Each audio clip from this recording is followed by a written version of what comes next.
Amén. Bueno, arrancamos. La última vez, el último domingo, a mí me parece que pasó hace un año el último domingo. ¿Les pasa a ustedes? Sí. ¿O esta semana se me hizo muy larga? O no sé, mucha locura. Bueno, no me acuerdo ni en qué nos habíamos quedado. Sí. ¡Epa! Habíamos visto un personaje bíblico. Estoy tratando para que sea fácil de recordar. Saúl.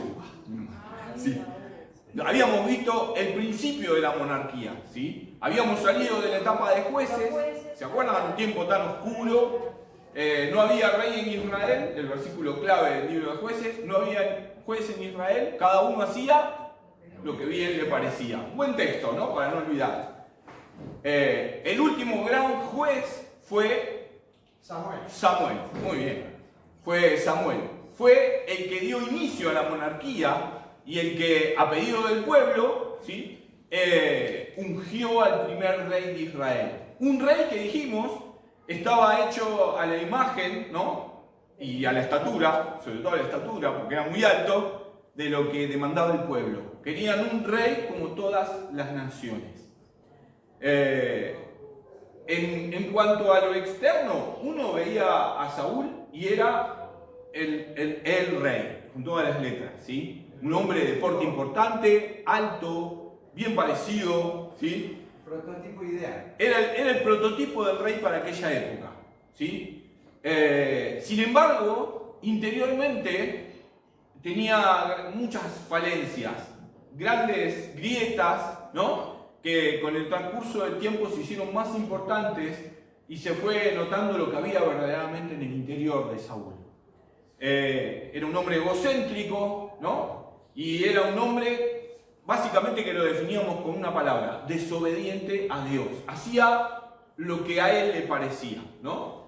Él tomaba sus propias decisiones sin consultar con Dios, y todas sus decisiones apuntaban a satisfacer su ego y su anhelo de poder. En medio de las crisis y en medio del pecado, lo que vimos en la vida de Saúl, era un hombre que se autojustificaba todo el tiempo. Siempre encontraba razones, ¿no? que de alguna manera justificaban sus malos actos, sus pecados. Jamás vemos en toda la historia de Saúl a un Saúl arrepentido, ¿sí? No hay un solo texto, ningún incidente en el libro de Samuel en donde podamos ver arrepentimiento verdadero y genuino en la vida de Saúl.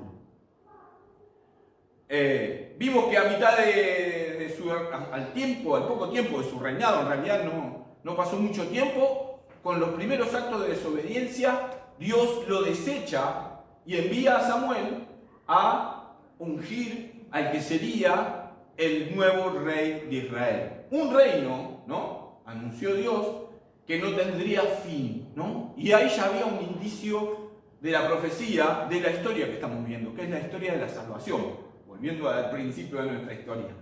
Todo esto no es historia aislada en el Antiguo Testamento, es Dios siguiendo un plan para traer al Mesías. Y entonces el Mesías vendría de la casa de David. Esto fue lo que Dios anuncia en el nuevo reinado de este hombre. Fue ungido cuando era muy pequeño. Algunos dicen que no debía tener más de 15, 16 años. La Biblia no dice la edad exacta, pero era muy jovencito. Imaginen, nosotros habíamos quedado en esta parte de la historia. Él fue ungido rey por Samuel. ¿En qué ciudad? ¿Alguien se acuerda? ¿Dónde vivía? Belén, en Belén, ¿no? Qué significativo, ¿no? Cómo Belén comienza a transformarse en el epicentro, de alguna manera, del relato bíblico. Belén fue el epicentro de la vida de Ruth, la moabita, de Boaz, y el nacimiento de toda su descendencia, ¿no? De hecho, David era bisnieto de esta familia. Así que Belén comienza a transformarse en el epicentro de la llegada del Mesías. De hecho, esto no está acá, atención, spoiler, uno de los profetas dice que de Belén vendría el Mesías, ¿sí? Así que Belén comienza a transformarse en el epicentro de esta historia. ¿Y qué termina pasando? Un rey es desechado y un nuevo rey es ungido por Samuel.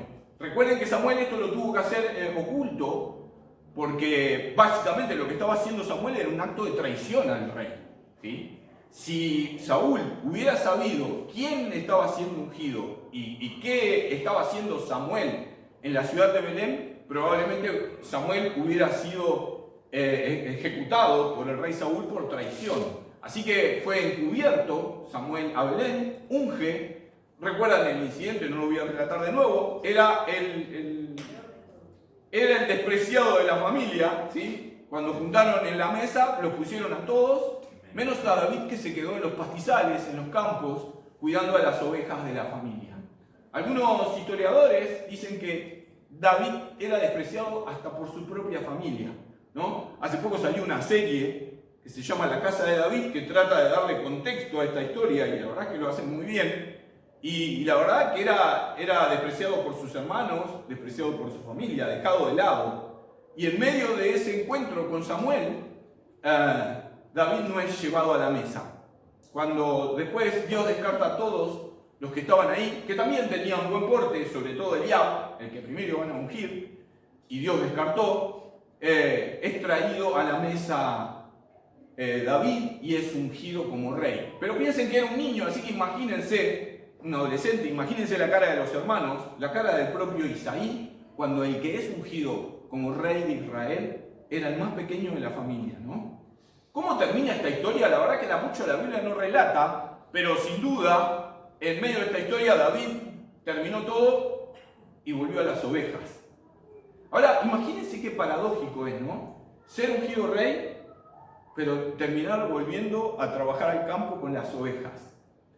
De acá en más, es como que la historia de David nos muestra a un hombre puesto en la escuela de Dios, ¿no? Un jovencito al que se le estaba prometiendo algo, digo, una historia épica, ¿no? Vas a ser rey. Pero sin embargo, por ahora, no somos más que un simple pastor de ovejas. A veces cuando pienso en esto, pienso en nosotros, ¿no? ¿Qué estás haciendo con tu vida hoy? ¿Qué hacemos todos los días? Nos levantamos, vamos a trabajar, vamos, venimos. ¿No? Pasamos desapercibidos en medio de una sociedad. Sin embargo, cada uno de los que estamos acá somos príncipes. Es un montón, un silencio. ¿No? Somos hijos de Dios, hijos del gran rey, ¿sí? Así que acá estamos llenos de príncipes y princesas, pero todavía no. ¿No? Todavía somos pastores de ovejas, todavía estamos cuidando el rebaño y cada uno está en los quehaceres diarios, levantándose temprano, viajando, yendo a trabajar y venir. Parece que la vida fuera un hastío, ¿no? Sin embargo, esta es la escuela de Dios para nosotros y fue la escuela de David. La escuela de David, para llegar a ser rey, primero tuvo que aprender a vivir con lo cotidiano, tuvo que aprender en lo cotidiano. De hecho, ingresó finalmente al palacio. Imagínense, porque David sabía lo que había ocurrido con Samuel. Pero cuando ingresa al palacio, no era para ocupar el trono. Ingresó como sirviente, para ayudar a Saúl. ¿Qué pasó con Saúl? Ven que las historias se entrelazan acá. Saúl le había dado la espalda a Dios. Obviamente se había alejado de Dios y por tal motivo, ahora su corazón sin Dios estaba triste, atribulado, angustiado. Y obviamente hay un personaje siniestro en toda la historia de la humanidad que odia la creación de Dios, ¿sí? Y trata todo el tiempo de destruirla. Saúl, al apartarse de Dios, se expuso a las influencias del enemigo, del diablo, y la Biblia dice que era atormentado por espíritus malignos. Así dice la Biblia. Y uno dice, ¿cómo puede ser? Bueno, no era un hijo de Dios, Saúl. Le había dado su espalda a Dios, ¿sí? Vivía a expensas de la voluntad de Dios, vivía su propia vida, y cuando uno se mete en la jaula del león, y va a salir rajuñado. Así que el diablo atormentaba a Saúl, y en lo único que encontraba paz Saúl era cuando escuchaba música, y la música de este jovencito David. Vamos a leer algún texto. Abran la Biblia en 1 Samuel, capítulo 16, David tenía fama de músico.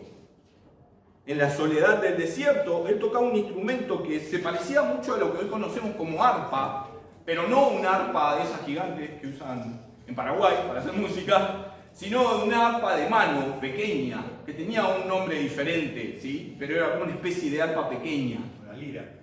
Una especie de lira, exacto.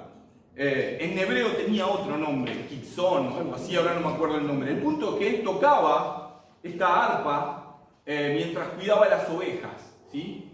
Y cantaba, ¿sí? Alabanzas a Dios. Y era conocido por eso, y es convocado al palacio para que lo haga delante del rey Saúl en medio de sus malos momentos. Miren el capítulo 16, versículo 17, dice, diga pues, voy a leer el 16, no, el 15, perdón. Y los criados de Saúl le dijeron, he aquí ahora un espíritu malo de parte de Dios te atormenta. Diga pues nuestro Señor a tus siervos que están delante de ti, que busquen a alguno que sepa tocar el arpa, para que cuando esté sobre ti el espíritu malo de parte de Dios, él toque con su mano y tengas alivio. Y Saúl respondió a sus criados, buscadme pues ahora alguno que toque bien y traedlo. Versículo 18, entonces uno de los criados respondió diciendo, he aquí yo he visto a un hijo de Isaí de Belén que sabe tocar, y es valiente y vigoroso y hombre de guerra, prudente en sus palabras y hermoso, y por sobre todas las cosas, y Jehová está con él. Esto lo distinguía a David de todos. Quiero resaltar el último punto. Había algo en la vida de David que mostraba que Dios estaba con él. Y me hace acordar a José, ¿no? Se notaba en muchas situaciones en la vida de José, se notaba que Dios estaba con José. En la vida de David era igual. La gente lo veía y sabía que había algo de parte de Dios especial en este hombre. Era el gran ignorado de su familia, el gran ignorado de la nación en ese momento, ¿no? Era un jovencito. Sin embargo, había algo especial en la vida de él que se notaba que venía de parte de Dios. Así que David termina tocando el arpa delante del rey para darle alivio al estado en el que se encontraba Saúl al haberse alejado de Dios. Esto le dio acceso, en primer lugar, a David al trono, al entorno del trono.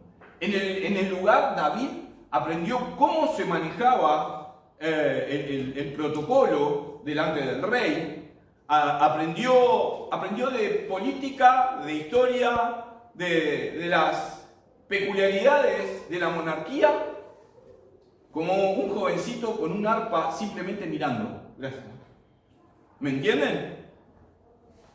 Así como Dios preparó a Moisés de una manera especial en la corte del faraón, así como Dios preparó en medio de la adversidad a José para llegar a ser el gobernador de Egipto, ahora Dios estaba preparando este jovencito para asumir el trono en algún momento de Israel. ¿Cómo? Como un simple sirviente en la casa del rey. Al poco tiempo, la nación de Israel entra en conflicto, como siempre pasaba, con una nación vecina, con los filisteos. Los filisteos, ¿se acuerdan? Yo les conté, a diferencia de otros pueblos, los madianitas, por ejemplo, eran más bien salteadores, ¿sí? Ladrones. Los madianitas venían, atacaban, robaban cosecha, animales, lo que podían, y se iban. Los filisteos no, los filisteos conquistaban territorio, robaban ciudades, venían, mataban, destruían y se quedaban con la ciudad. Y así iban avanzando hasta comerle el territorio a la nación de Israel. Así que en medio de este conflicto estaban con los filisteos y estaban en medio de un valle, en medio de una gran guerra. Estaba ahí Saúl con todo su ejército y los filisteos del otro lado. Esta historia está en el capítulo 17, habla en la Biblia del 17. ¿Dónde estaba David en el momento en el que estaban todos preparados para la guerra? Cuidando las ovejas. Él seguía siendo el jovencito que solo era bueno hasta ese momento para cuidar las ovejas del padre. O para hacer los mandados del padre, porque de hecho lo que ocurre es que el padre le dice, bueno, David, vas a dejar las ovejas por unos días, necesito que vayas a ver cómo están tus hermanos en el frente, en la guerra, y lleves algunas provisiones a sus hermanos, a Eliab. ¿Se acuerdan todos los hermanitos de él? Así que ahí, obediente a su padre, David toma las provisiones, emprende el viaje y se va al frente de la guerra. En medio de esta situación es el momento tan épico, ¿no? En donde los filisteos y los israelitas quieren definir la batalla, los filisteos querían definir la batalla con un enfrentamiento de un hombre. Que no se peleen todos para evitar tanto derramamiento de sangre, que solo peleen un representante de cada nación. Así que presentan los filisteos su oponente, ¿no? Su contrincante, su hombre, y el hombre al que presentan era Goliat, ¿no? Tan conocido, el gigante Goliat. Era un hombre que medía, la Biblia dice, ahí de la altura, si ustedes hacen el cálculo, si mal no recuerdo, eran algo de casi 3 metros. O sea, imagínense. ¡Wow! Imagínense ahora del lado de Israel, ¿quién estaba dispuesto a pelear contra ese hombre? Había un hombre que obviamente no llegaba a esa altura, pero se le acercaba aunque sea. ¿Saben quién era? Saúl, que era el más alto del pueblo. Pero no pasó Saúl. Nadie se atrevía a pelear con ese hombre. Y ese hombre, Goliat, se paraba en el campo de batalla a insultar a la nación de Israel y a insultar al Dios de Israel. En ese momento llega el chiquito ¿no? Con sus provisiones para sus hermanos. Ahí vemos que la situación con su familia no era muy buena, porque cuando sus hermanos lo ven, lo pelean. En vez de decir, gracias que te viniste hasta acá, tenemos provisiones, un abrazo, ¿no? Yo digo, o no, un beso, viniste hasta acá, te la jugaste. ¿Qué haces acá? ¿Qué haces acá? Le dicen. Viniste a burlarte de nosotros, ¿no? Una cosa. Vamos a ver algunos textos, así vemos rápido esta historia.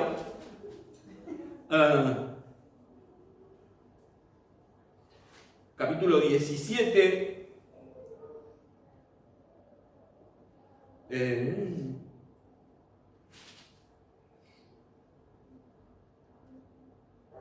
Un segundo. En el siglo XXVIII puede ser. ¿28? Puede ser. Sí, acá. El 28 dice, y oyéndole hablar, Eliab, ¿se acuerdan? Este era el candidato a rey a la vista de su padre, de sus hermanos, y aún a la vista de Samuel. Cuando Samuel fue a la casa de Isaí, en quien pensó ungir como rey era este hombre, Eliab. Su hermano mayor, con aquellos hombres, se encendió en ira contra David y dijo, ¿para qué has descendido acá? ¿Y a quién has dejado aquellas pocas ovejas en el desierto? Yo conozco tu soberbia y la malicia de tu corazón, que para ver la batalla has venido. Qué recepción, ¿no? Le pidió un juicio de la piedad. Sí, mal, lo mató. Ahora, siempre en esta historia yo pienso, ¿qué llevó a David a tomar la decisión de enfrentar a un gigante que medía 3, 4 veces más que él? Él no era un hombre que ya haya peleado batallas. Él cuidaba ovejas. Él no formaba parte del ejército del rey aún. ¿Qué decidió a este jovencito a enfrentar a un gigante que si hacía estadísticas, no había estadística que lo avalara, ¿sí? Él fue ungido antes, y esa unción, el ungimiento, evidentemente el Espíritu Santo lo cayó sobre él.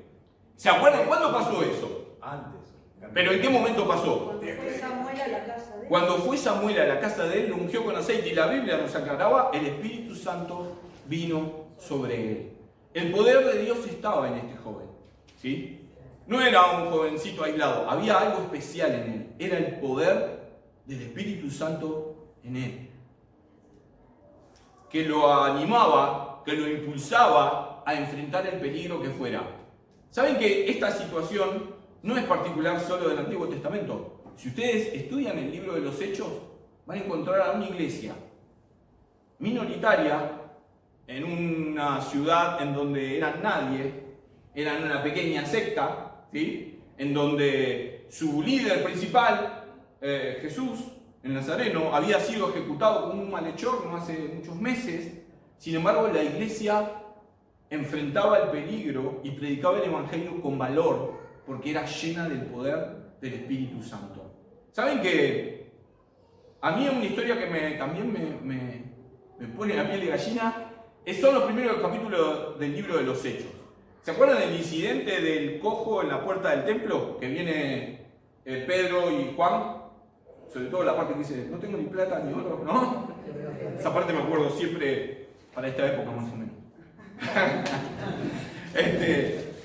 Y lo sanan, ¿no? ¿Saben lo que pasa? Inmediatamente son detenidos y son llevados para ser juzgados. ¿Saben delante de quién? Estoy hablando de Pedro y Juan. ¿Saben de quién son juzgados? De Anás y Caifás. ¿Saben quién eran Anás y Caifás? ¿Quiénes eran? Eran sumos sacerdotes los que habían juzgado y habían decidido darle muerte a Jesús. ¿Saben que hay otro dato ahí interesante? En aquella época solamente podía haber un sumo sacerdote. ¿Cómo es que había dos? Así de corrupto estaba el poder en ese momento. El sumo sacerdote, técnicamente, era Caifás. Anás era el sumo sacerdote anterior, pero tenía tanto poder que había puesto al yerno, Caifás, y él había quedado también ejerciendo poder junto a él. Era una gran familia, ¿no? ¿Recuerdan la feria de Anás, como le decían, ¿no? A la venta en el templo. Pero ¿quién fueron llevados delante de ellos? A los que habían mandado a matar a Jesús, Pedro y Juan. ¿Y saben qué me sorprende? Que Juan tal vez no nos sorprende porque a Juan lo vimos paradito frente a la cruz, ¿no? Presenciando la muerte de su maestro y de su amigo. Pero Pedro era el que había huido, ¿se acuerdan? El que lo había negado en el fuego, en la casa de Anás. Ese día, Pedro enfrentó a Anás y a Caifás. Y fue quien habló, ¿no? Y después le habló en Hechos. Y dice, y habla de Jesús. Él es Dios, Él ha sido puesto por Dios. Y bueno, y hablan de Jesús como en Cristo. Y en un momento, Pedro mira a Anás y Caifás y dice, a quien ustedes crucificaron. Era el Espíritu Santo Pedro. El temeroso Pedro se transformó en el valiente Pedro, enfrentando a los enemigos de su maestro. Digo, volviendo a nuestra historia, David era un hombre lleno del poder del Espíritu Santo que amaba a Dios, ¿sí? Y que se indignaba ante cualquiera que hablara mal de su Dios. Y lo que hacía este hombre era insultar al Dios de Israel. Miren capítulo 1, 17, versículo 23, voy a leer. Mientras él hablaba con ellos, he aquí que aquel paladín que se ponía en medio de los dos campamentos, que se llamaba Goliat, el filisteo de Gat, salió de entre las filas de los filisteos y habló las mismas palabras y las oyó David. Y a todos los varones de Israel que veían a aquel hombre huían de su presencia y tenían gran temor. Y cada uno de los de Israel decían, ¿no habéis visto a aquel hombre que ha salido? Él se adelanta para provocar a Israel. Al que le venciere, el rey le enriquecerá con grandes riquezas y le dará su hija y exhibirá de tributos a la casa de su padre en Israel. Entonces habló David a los que estaban junto a él diciendo, ¿qué harán al hombre que venciere a este filisteo y quitare el oprobio de Israel? Y miren lo que dice ahora. Porque ¿quién es este filisteo incircunciso para que provoque a los escuadrones del Dios viviente?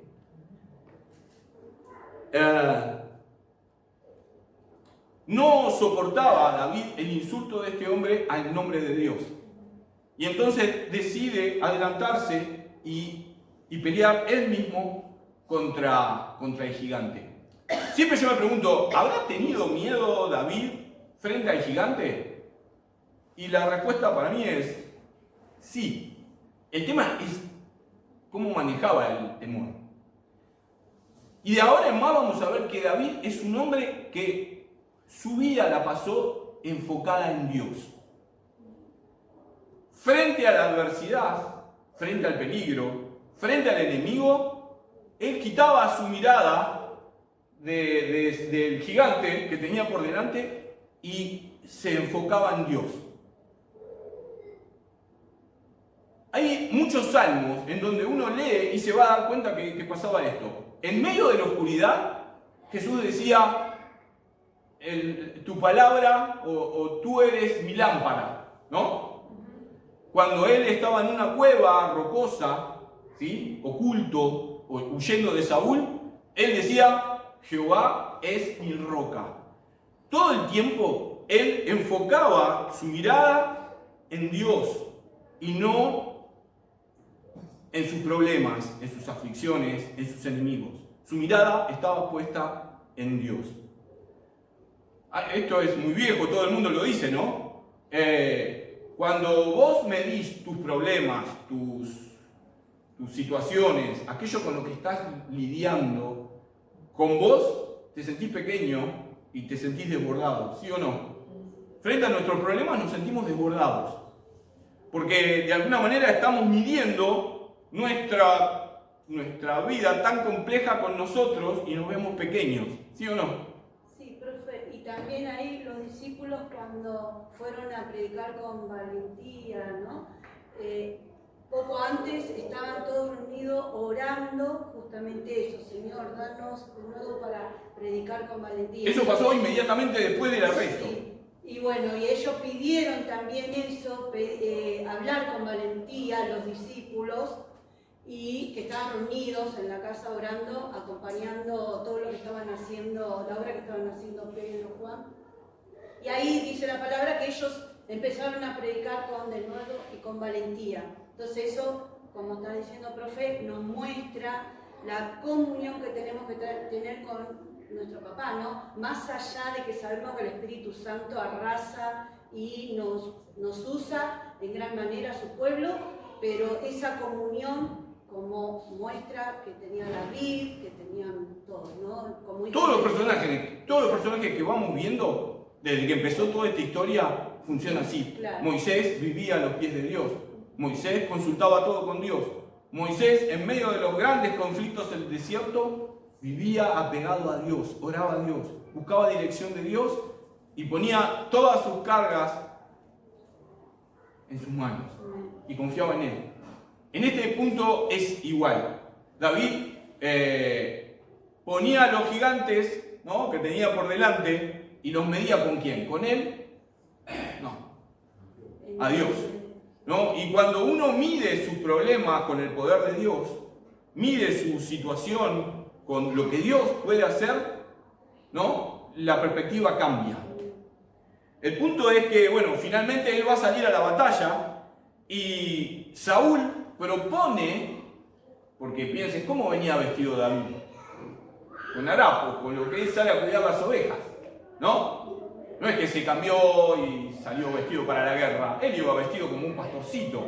Saúl dice, tampoco lo vamos a mandar a pelear, ¿no? Entonces comenzaron a buscar armadura para ponerle, y darle una espada, y darle un escudo, y ponerle una coraza, y cuando le pusieron todo, David no se podía ni mover, no estaba acostumbrado a usar ese tipo de cosas. Y él dijo, déjenme pelear así. Y salió a pelear, y él recordó algo en ese momento. Dios me guardó durante toda mi vida cuando estaba solo en el desierto, entre los pastizales, cuidando las ovejas. Vamos a ver esos textos. Versículo 34. David respondió a Saúl, tu siervo era pastor de las ovejas de tu padre, y cuando venía un león o un oso y tomaba algún cordero de la manada, salía yo tras él y lo hería y lo libraba de su boca. Y si se levantaba contra mí, yo le echaba mano de la quijada y lo hería y lo mataba. Fuese león, fuese oso, tu siervo lo mataba, y este filisteo incircunciso será como uno de ellos, porque ha provocado al ejército del Dios viviente. Añadió David, Jehová, y acá está el punto, Jehová que me ha librado de las garras del león y de las garras del oso, él también me librará de la mano de este filisteo. Y dijo Saúl a David, ve que Jehová esté contigo. Voy a leer la partecita que sigue. Y Saúl vistió a David con sus ropas y puso sobre su cabeza un casco de bronce, y acá está la parte que les conté, y la armó de coraza, y ciñó David su espada sobre sus vestidos, y probó a andar, porque nunca había hecho la prueba. Y dijo David a Saúl: yo no puedo andar con esto, porque nunca lo practiqué. Y David echó de sí aquellas cosas, y escuchen ahora, y tomó su cayado en su mano, y escogió 5 piedras lisas del arroyo, y las puso en el saco pastoril, en el zurrón que traía, y tomó su honda en su mano, y se fue hacia el filisteo. David confiaba en Dios. David era un hombre lleno del poder de Dios. Podía enfrentar esta situación porque Dios estaba con él. ¿Tenía miedo David? ¿Tenía dudas? Sí, pero no se quedó con eso. Él salió a enfrentar sus miedos, sus dudas, confiando en que Dios estaba con él como siempre había estado. La fe fue más fuerte. La fe es más fuerte. ¿Saben que esta historia de David tiene que inspirarnos a nosotros en este tiempo?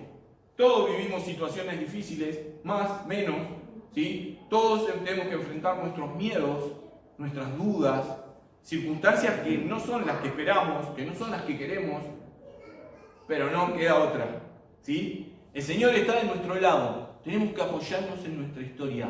¿Cuántas veces Dios ha actuado en nuestra vida y nos ha sostenido en momentos difíciles? Y nos ha guiado. Y nos va a usar con lo que tenemos. Por eso, ¿qué tenía David?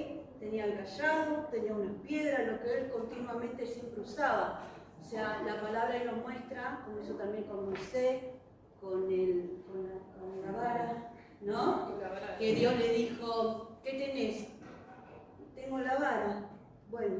Parece que hay mucho relato bíblico así. Sí. Entonces Dios va a usar a cada uno de nosotros con lo que tengamos, así que Dios no tiene límites. Alguien me hace acordar a otra historia también, porque hay muchas historias así en la Biblia. Dios termina usándote con su poder, con tus escasos recursos, Eso, básicamente. Eso. Hay un personaje en la Biblia que ni siquiera tiene nombre, que era un niño, que lo único que tenía eran 5 panes. Yo soy fanático del pan, yo digo, capaz que me equivoqué. No, capaz que me equivoqué, digo, capaz que sí. Yo soy tan fanático del pan que iba a decir 5 panes. 5 panes y 2 peces. Y el dato es interesante que dice Juan. Era pan de cebada, que era el pan de los pobres. No era de calidad. Y es lo que usó el Señor para alimentar 5.000 personas. 5 piedras sacadas del arroyo era lo que Dios iba a usar para destruir un gigante. Una vara de un pastor de ovejas, como fue Moisés, fue la que se transformó en una serpiente delante del faraón.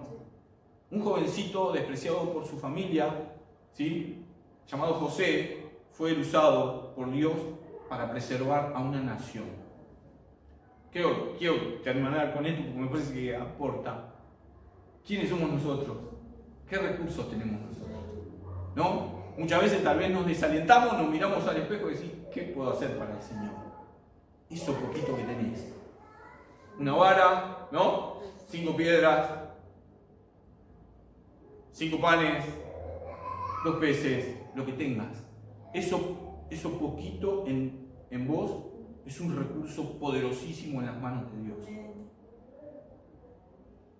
Dios quiere usarnos como iglesia, ¿no? Y Dios quiere usarnos como cristianos a cada uno individualmente. A veces nos sentimos pocos, repito, a veces sentimos que no tenemos la talla para servir a Dios, pero no depende de nosotros. Y la historia bíblica de Génesis, Apocalipsis resalta esto.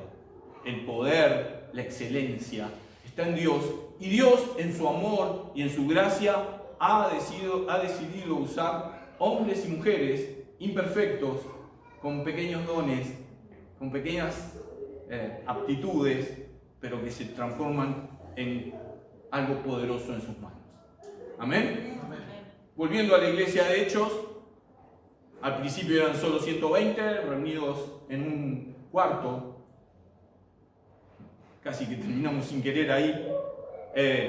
La fiesta era Pentecostés. Juan Pablo me dijo, recordalo porque estaría bueno recordarlo. Hoy se celebra Pentecostés. 120 reunidos en una sala que estaban, y tal vez quiero resaltar también esto, ¿no? Estaban, dice la Biblia, unánimes juntos. Y quiero resaltar esta frase porque la Biblia podría haber hecho, estaban los 120 juntos en el aposento alto, pero no era eso. Porque estar juntos en el Sarmiento, horario pico, ¿o no? Más que justo. Si fuera por eso, todos tendríamos que bajar hablando en lengua del Sarmiento, ¿o no?